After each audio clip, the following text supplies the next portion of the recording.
What's up everyone, Subterranean here, and today we're going to learn how to make sounds like these.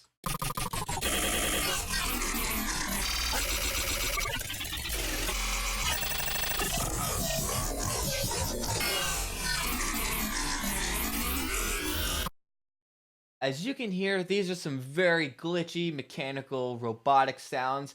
They're somewhat reminiscent of what you might hear in a Transformers film. You also hear sound effects like this in a lot of glitch music, IDM, even dubstep tracks made by artists like Downlink and Excision, who sometimes employ that sort of robot aesthetic. And the only thing that's more crazy than these glitchy sounds is the method that I'm going to use to create them, which might surprise a lot of people because we're going to be using a program that's not commonly associated with music. We're going to be using Adobe's famous photo editor, Photoshop. And like always, in the description box below, we'll have a link where you can download the full Ableton project file. So, let's get started with making our glitchy sounds. And I'm going to delete this original track for now. Now, to start off, you're going to want to have an MP3 file, which we're going to take and mangle up so we can create glitchy sounds. And sadly, this method does not work with WAV files. I've tried it, and once you glitch the WAV file, it will no longer play. This might work with some other audio formats, but I'm just going to go with MP3 because I imagine most of you have MP3 files laying somewhere on one of your hard drives. I'm going to go with a track that I made. We're going to take the MP3 file of that and we're going to glitch it up. We're going to be using my song Squid Squad.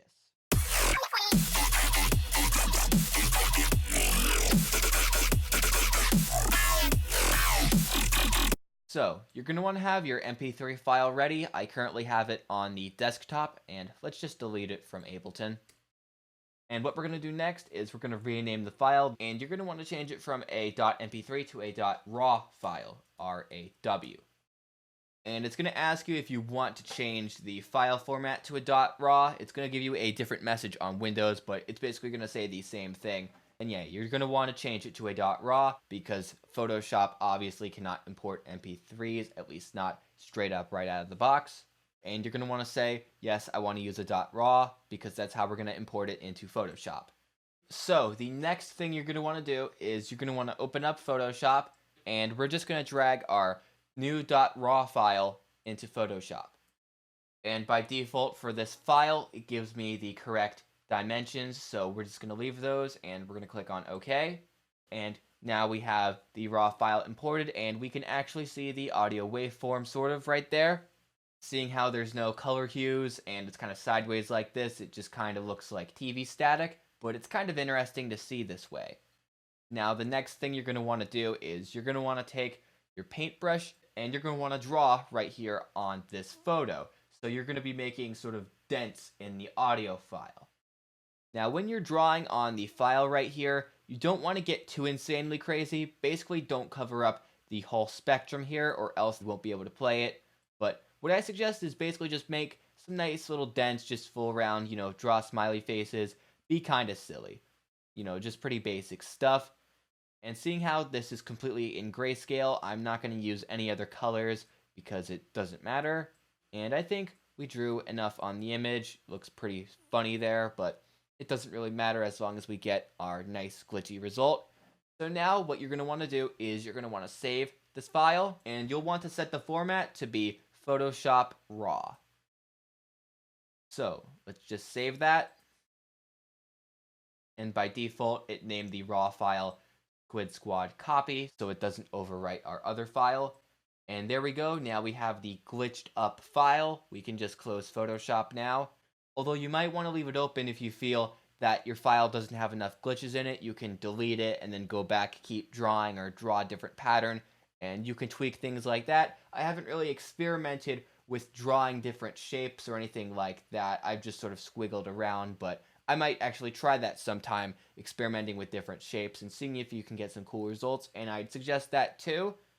And that's one of the sort of cool things about this glitch method is you're never going to get the same thing twice because you're always drawing in stuff slightly different.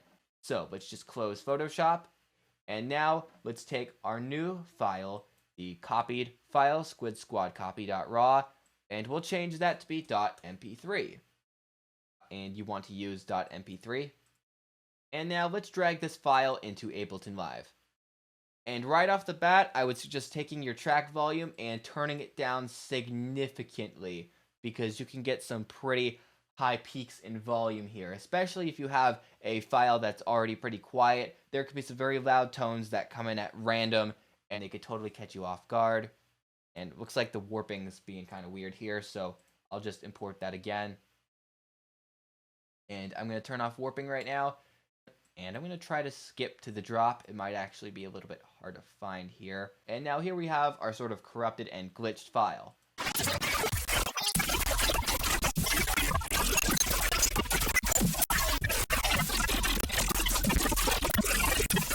And you can hear it's done some very interesting things. The file is skipping so much that it sounds like it's playing at an entirely different beats per minute. It's sort of sped up the track. And there are tons and tons of just weird audio artifacts and glitches. It kind of sounds like a skipping CD, except the CD was kind of ate by a dog and, you know, lots of crazy stuff happened. This isn't normal sounding by any means. Now, this just kind of sounds like a mess right now. It's not very usable at all. But what we're going to do to make this usable and to make it sound really cool is I'm just going to take this little segment right here, close to the drop. I think we'll just go right here. It doesn't really matter which exact segment I use.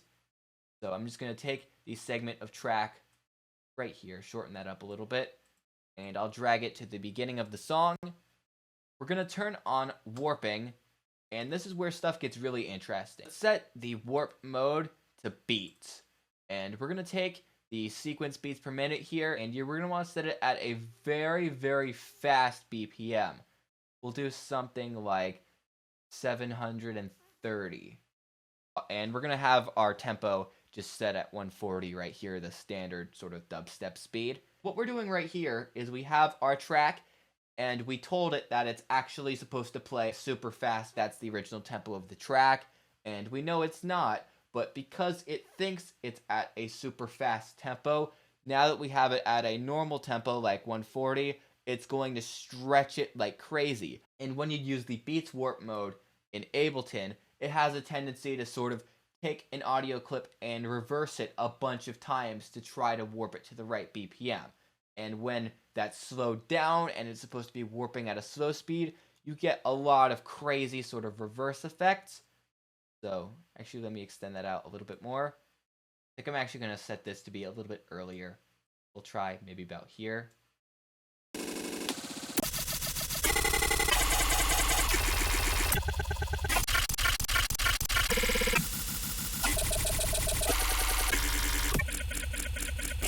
You can hear we have some very, very interesting glitches, particularly ones like this.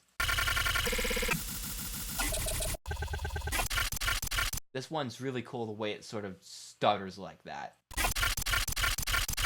Now, I like our end result a good bit, but I think we could improve it even more with some editing. So what we're going to do here next is we're going to right-click on our audio file, the stretched one. We'll right-click and we'll click Consolidate.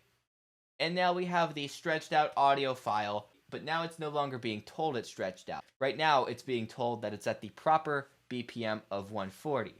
I'm actually going to set this warp mode to be at complex because I think I'm going to do some cool pitch modulation here, and I found that complex works very well for this type of thing.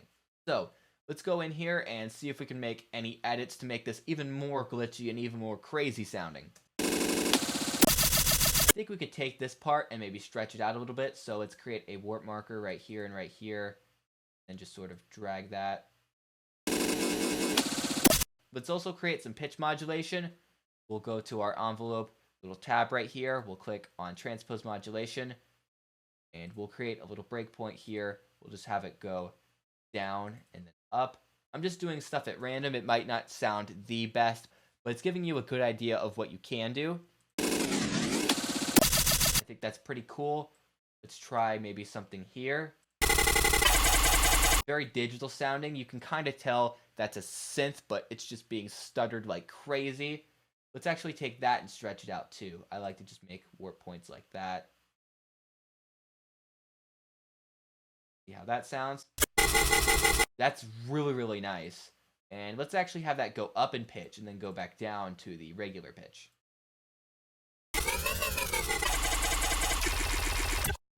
Do some more pitch modulation here, just sort of random stuff. I'd like to extend this little part out more. Maybe extend just this one bit out. Again, just sort of going in here at random, down and then back up. We'll extend this part out too. You can see they all sort of look the same. See how that sounds? I think we'll have that part go really, really low down. Gradually back up right here.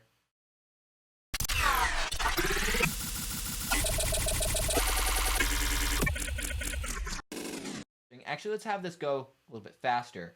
Have this part go slower. Actually, I don't like that too much. Drag that back here, maybe. We'll see how that sounds. And I think that works well. Now, we have something that's already pretty complex sounding, but I'm going to add some small effects to it just to enhance that sort of robotic sound. First, I'm going to add on a simple delay, and you might know where I'm going with this. I'm going to have a delay which plays really fast and creates a tonal sound. So, on the simple delay, let's click link, and we'll turn sync off. We're going to have this by a specific time. Let's play with the feedback and dry wet settings first. I'll just put this somewhere random. We'll play with these settings first, see if we get a sound that we like. I'll turn my loop on right here. Actually, it's already on, so that works.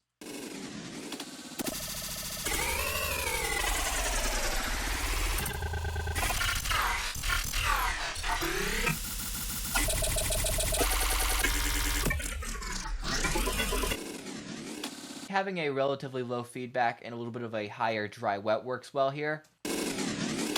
Maybe 37% dry wet. Actually dial that down a little bit. 29% dry wet. I think that'll work well. And feedback at 6.0. Now I'm going to do something kind of interesting. I'm going to take the time and I'm going to modulate it up and down just sort of randomly to give a sort of pitch shifting effect. You don't want the time to get too low or else it just sounds like a regular delay. It stops sounding tonal, so be kind of careful of that. I wouldn't go any lower than the 40 to 50 millisecond range. When it gets into there, it can start to sound just like regular delay. And now that I just sort of did some random modulations with it going up and down and up and down, let's see how that sounds.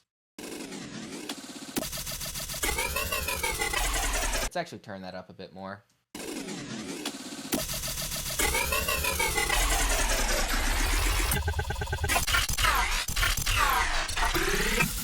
And I think that enhances the robotic sound a good bit. Let's just compare without the delay and with the delay. A lot less dry. Now I'm going to add on an instance of multiband dynamics. I'm going to go for the OTT preset. And this preset sounds pretty good as it is, but I'm going to make a couple changes. Let's play this sound. Here, I'll turn it down a little bit more. And I'm going to tweak the settings of this preset as I listen to this sort of pattern. Drag these high and mid sliders a bit, like this. And it's just a little bit too compressed, so let's turn down that amount a bit. Not too much though. We'll go for about 80%. And there we go. So, that was my tutorial. I hope you enjoyed it. Please like this video and leave a comment as it really helps us out. And please subscribe to our channel if you haven't already.